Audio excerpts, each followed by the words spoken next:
bienvenue. Nous sommes le 1er novembre. Voici les titres de cette édition. Jean-Claude Tet-Iroy-Tet-Ey repose désormais dans sa vallée. À Papenhaut, le ciel a retenu ses larmes pour laisser entrer la lumière dans le cœur de ceux qui le connaissaient, comme pour éloigner la réalité d'une Toussaint bouleversée par la Covid. Résultat, fréquentation alternée des cimetières. Aujourd'hui encore plus qu'hier, les agents de police ont veillé au bon respect des mesures barrières, à la distanciation en particulier. Casser la chaîne de propagation du virus à tout prix pour ne pas être confiné, c'est le défi de ces prochains jours. Et si la population ne le relevait pas, serait-elle prête à un reconfinement? Nous avons sondé son opinion pour le savoir. Et dans les îles, c'est le sport qui rassemble. Ouapao disputait sa première compétition de football Eriatea. Le calendrier sportif s'est ouvert par du tennis. À Toubouaï, pour garder la forme, on cultivait la terre. Ce sera notre Fénois d'antan avec les pommes de terre des Australes. Il est uni à sa terre. Le grand homme, membre de l'Académie tahitienne, Jean-Claude Tet-Iroy-Tet-Ey, a été enterré ce matin en présence d'un public venu en nombre au cimetière catholique de Papenhaut. Un cortège qui n'a pas bravé l'interdit et qui a maintenu la distance pour lui rendre un hommage émouvant. Sandroli, Teivaribé et Hubert Liao. Ces obsèques entraînent ce jour de Toussaint vers une autre dimension, celle où la famille et les amis très proches sont là. Sur le plateau à Tohei, la douleur est omniprésente autour de Jean-Claude, qu'on nommé par son prénom tahitien, Fa'atomo Ava'a. Les associations culturelles ont tenu également à être présentes pour lui rendre hommage. C'est mon voisin. Depuis qu'on est petit, même toutes ses sœurs, les frères, venaient chez mon vieux, qui est en train de râper le coco à la main. Et puis il y avait des régimes de bananes mûres. Et bien ces enfants-là, nous, on allait manger des bananes avec le opa, jusqu'à Paya. Le vieux continue à râper. C'est un personnage illustre de notre Fénois. Aussi bien dans tous les domaines de la communication, on va dire, de la culture, de la linguistique, mais là, son heure est arrivée et maintenant, il doit prendre la pirogue céleste pour s'envoler et prendre son envol pour rejoindre le Rotunuanoa Aveaveari qui l'attend. Jean-Claude était admiré pour sa voix grave qu'il utilisait pour déclamer les oreros avec talent. Aujourd'hui, ses amis en ont improvisé un parfaitement maîtrisé à sa mémoire. Ce fervent défenseur de l'identité polynésienne avait remporté au Heiva 2019 le prix Huratau, celui de meilleur auteur avec le thème Te Ahonui, le grand souffle.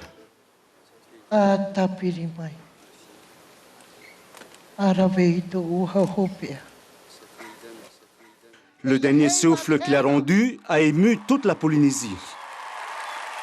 Ce thème qui a été envoyé des cieux était pour remercier Jean-Claude. C'est pas possible de faire des thèmes comme ça. On ne peut pas le deviner.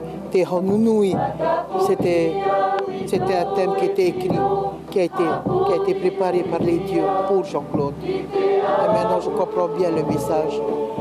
Te Honunui, le dernier souffle. Le souffle et la transmission par le dernier souffle de son savoir aux générations à venir. Il aimait s'adonner à la navigation traditionnelle. Ce soir, sa pirogue céleste fera un long voyage, guidé par les étoiles qu'il savait décrypter, capte sur la pointe Tata, le lieu de départ, direction Rohotunuanoa. Ce 1er novembre 2020 sera celui d'une Toussaint pas comme les autres. En effet, cette année, les rituels ont été modifiés par les obligations de ne pas se regrouper, de garder ses distances et de porter le masque. Autant de mesures visant, vous le savez, à limiter la propagation du virus en période de recueillement collectif. D'où aussi la présence plus forte aujourd'hui des forces de l'ordre dans les cimetières. Exemple à Fa'a, au cimetière Saint-Hilaire, Thierry Stempfler et Patrick Tsing. En dépit des apparences, ce 1er novembre n'aura ressemblé à aucun autre. Regroupement plus réduit en nombre sur les tombes et ces masques, pas toujours sur les visages. Mais comment ne pas le comprendre, par exemple, quand il s'agit de grandes familles qui vivent sous le même toit? C'est une bonne chose aussi de mettre le masque, hein. C'est pour la sécurité de tout le monde, hein.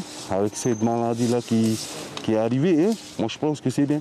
c'est bien pour tout le monde. Il y a la municipalité, il y a le policier qui fait les rondes. Et pour aller voir certains endroits, il y a les petits groupements pour aller voir s'il y a des porte-masques, la barrière. Habituellement, on est plus que ça. Et les autres vont venir plus tard ou comment ça va se passer? Ben non, il n'y a que nous. On vient pour mettre les bouquets sur les tombes et après, on rentre. La police municipale passe très régulièrement avec officiellement une double mission, vérifier que les gestes barrières soient respectés et veiller à la fluidité de la circulation des automobiles. Mais à Faha, en tout cas, il n'était pas question de verbaliser sur les tombes. Toute personne à l'intérieur du cimetière et aux alentours doit obligatoirement porter le masque. Même si c'est juste une famille qui a l'habitude de vivre ensemble? Même si. C'est juste le dialogue. Il faut savoir dialoguer et puis ça passe. Ça passe facilement. Et pas d'amende aujourd'hui quand même? Non, surtout. Aujourd'hui, il n'y aura pas d'amende. Aussi efficace que l'arrivée des mouteuils, la présence d'une caméra qui provoque la remise immédiate des masques sur les visages. Si l'on ajoute quelques averses de pluie intermittentes, le moral n'était pas toujours au beau fixe. C'est dommage un peu, il n'y a pas la prière comme d'habitude, quoi. Un peu difficile, un peu morose, mais bon, on fait avec et puis il faut qu'on vit aussi. Il ne faut pas qu'on s'arrête là. Car c'est aussi dans ce genre de journée où chacun a ses habitudes et ses repères que l'on prend pleinement conscience à quel point l'épidémie influe déjà fortement sur nos vies. Et c'est le cas avec la cérémonie d'illumination qui n'aura pas lieu, ou encore comme à Hakahao, aux Marquises, où le protocole sanitaire oblige les chrétiens de l'île à innover. Ainsi, la traditionnelle bénédiction commune des tombes par le prêtre a été remplacée par une bénédiction individuelle. Les fidèles ont reçu au cours de la messe célébrée ce matin de l'eau bénite destinée aux âmes de leurs défunts. Dès ce soir, les familles pourront tour à tour se recueillir et répandre le liquide sacré, un rituel qui sera possible de faire jusqu'au 6 novembre. La crainte d'un reconfinement est donc de toutes les conversations. Malgré les rues vides de Papeete en cette journée dominicale, la population s'interroge sur l'éventualité que cela se produise. David Chang et Hiro Terurutua ont sondé l'opinion des Polynésiens appelés par les autorités du pays à casser la circulation du virus. Un confinement comme au mois de mars. Les Polynésiens sont-ils prêts à faire ce retour en arrière? Il est encore dans toutes les mémoires, comme dans celle de Daniel, qui aujourd'hui savoure davantage les petits moments, comme une simple balade au marché de Papeete. Des fois, il y a des personnes que tu ne vois plus, ou bien de la famille que tu ne vois plus. Puis en venant au marché, tu les revois. La preuve là-bas, j'ai ma soeur avec une tante, là, ça fait longtemps aussi qu'on n'a pas revu, voilà. Puis ça te permet de rencontrer des amis que tu n'as plus revus aussi. La crainte d'un reconfinement, elle se manifeste aussi par l'absence de clients. Maté, le pêcheur, est venu ce matin avec beaucoup d'appréhension. J'avais eu peur ce matin. En fait, tout le monde a eu peur. A eu peur parce que avec le confinement, le couvre-feu, tout le monde a paniqué. Mais la plus grande population, ils sont venus acheter du poisson, des légumes aussi et des fleurs à l'autre côté. Julien, lui, plonge depuis plusieurs mois avec cette école de plongée dans le lagon de Haroué. Il travaille dans un bureau toute la journée et n'imagine pas se cantonner à ça. C'est juste que du coup, le week-end, je ne pourrais pas faire les activités qui me permettent de décompresser de ce travail qui est relativement stressant. Donc là, je plonge le week-end et effectivement, un reconfinement du coup m'empêcherait de faire ça le week-end, ce qui à mon sens est assez dommage. Je trouve que c'est dommage pour le week-end de ne pas pouvoir faire ce dont on a envie de faire, dans la mesure où on le fait dans le respect des gestes barrières. L'école de plongée reçoit des élèves tous les jours, à raison de 3 cours par jour. C'est un stress parce que nous, ça nous ferait arrêter complètement notre activité, donc c'est difficile. Près de 500 nouveaux cas quotidiens à ce jour et une prévision pessimiste de 4500 nouveaux cas par jour pour la fin de l'année. Le confinement pourra-t-il au moins être évité? Au contraire, ne serait-il pas nécessaire? Dans le monde, en termes d'environnement, le premier confinement a permis de réduire de 35% les émissions de gaz à effet de serre. Et ce n'est pas fait pour déplaire à ce bovidé surpris en pleine balade sur la chaussée de l'île Sacrée. Une scène insolite du quotidien que l'on croyait disparu et heureusement capturé pour nous par Caroline Fary. Et face à l'île Sacrée, Burabura, où le site est fait peau neuve, un embellissement pour permettre aux visiteurs de jouir de la vue magnifique qu'offre le cadre. CAES et bénévoles de Wairau ont tous retroussé leurs manches pour redonner une seconde vie à des pneus, plantes et cailloux. Les images sont signées Rosana Meihota. Un mot de sport pour signaler la reprise des compétitions comme à Eyatea avec du tennis caritatif et du basketball, mais également aux Marquises où les premiers matchs de football ont animé la tranquille commune de Ouapaul. Le résumé avec Inacio Davino, Lionel Terhamouana et Julien Vesco.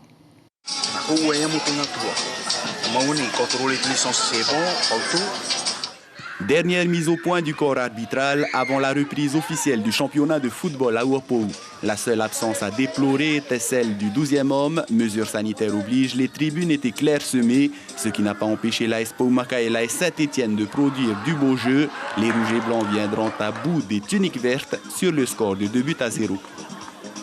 On s'est incliné face à l'équipe de Paumaka 2-0. C'est la reprise du championnat de cette année. Pas facile, c'était pas facile. Félicitations à l'équipe qui a gagné, félicitations aussi aux copains. On a fait des bons jeux et il y a le retour la semaine prochaine. Direction Eyatea à présent pour du sport plus caritatif. Une petite délégation du club des jeunes Tahitiens de Pire est actuellement sur l'île Sacrée. Emmenée par le président de la Fédération Tahitienne de football, Thierry Ariotima, ils viennent prêter main forte à Hinanuivi, une action qui est née il y a 5 ans, mais cette année c'est plus compliqué. La Covid a pointé le bout de son nez. Pour le moment, il s'adonne donc aux joies du tennis et de la pétanque. Tous les ans, on organise ce petit déplacement pour faire des rencontres de tennis amicales entre nous, pour l'histoire de s'amuser, de se retrouver ensemble et de serrer les amitiés. Voilà. Ça nous fait plaisir et ça nous embête même de ne pas pouvoir être là pour eux et puis avec eux.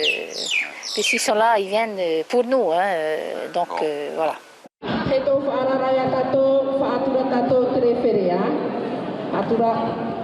Le respect qui est ici le mot d'ordre. On reste à Eyatea à la salle omnisport de Tevaitoa où plusieurs rencontres de basketball se sont tenues sur 2 soirées. Au final, Tevaitoa s'impose autant chez les hommes que chez les dames. Mais le défi était de taille pour le corps arbitral, bénévole pour la plupart. Oui, c'est pas facile. Mais je fais de mon mieux. Parce que j'ai déjà arbitré d'autres matchs en ville. Tu laisses rien passer, hein? Non, j'adore le basket. C'est mon sport préféré. Malgré le défi supplémentaire imposé par la crise sanitaire actuelle, le calendrier sportif est bien lancé dans nos îles. Il en était déjà question en 1989 pour cultiver la pomme de terre à Tubuai. C'est notre séquence fénois d'avant avec Tomaterite Pruarei.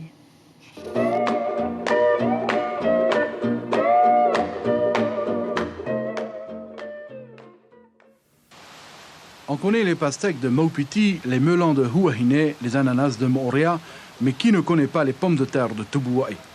Et pourtant, c'est Rurutu qui, en 1963, avait fait une première production de 13 tonnes. En 1988, Tubuai en produisait 100 fois plus, et pour la prochaine récolte du mois de juillet, on annonce le chiffre de 2000 tonnes. Il est prévu une plantation de 320 tonnes de semences. Actuellement, 60 tonnes ont été plantées.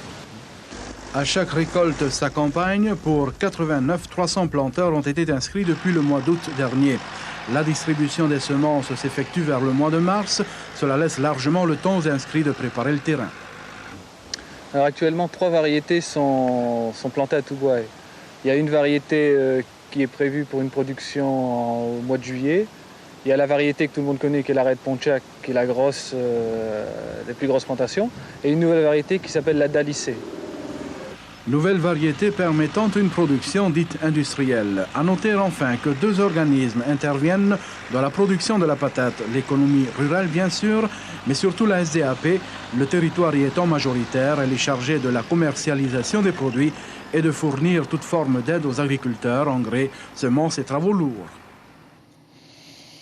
Un dimanche noir pour les Philippines. Au moins 10 personnes ont péri après le passage du typhon Goni, le plus puissant de l'année. Des rafales mesurées à 310 km/h ont arraché des toits, des arbres et provoqué des crues soudaines et des glissements de terrain ayant englouti des maisons entières. Les autorités font état de conditions catastrophiques dans certaines régions.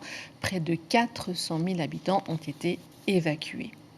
Voilà, c'est la fin de cette édition. L'information à retenir est celle de la fréquentation alternée des cimetières. La Toussaint placée aujourd'hui encore plus qu'hier sous la surveillance des agents de police. Ils ont veillé au bon respect des mesures barrières, à la distanciation en particulier. À noter ces 3 temps forts de la semaine à venir. Mardi, avec le recours d'Oscar Temarou contre le procureur Hervé Leroy dans le procès à Nouméa. Ce même jour, il y aura les élections présidentielles américaines. Et jeudi, le budget 2021 de la CPS étudié par le conseil d'administration. Un coup d'œil sur la une de nos confrères de la presse écrite demain. Reconfinement. La menace plane pour la dépêche de Téti et à Téti Info. Covid-19 s'est permis de conduire en stand-by. Merci de votre fidélité. On se quitte sous le regard bienveillant d'un homme qui brille désormais parmi les étoiles.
Retrouvez ce programme en replay sur notre site internet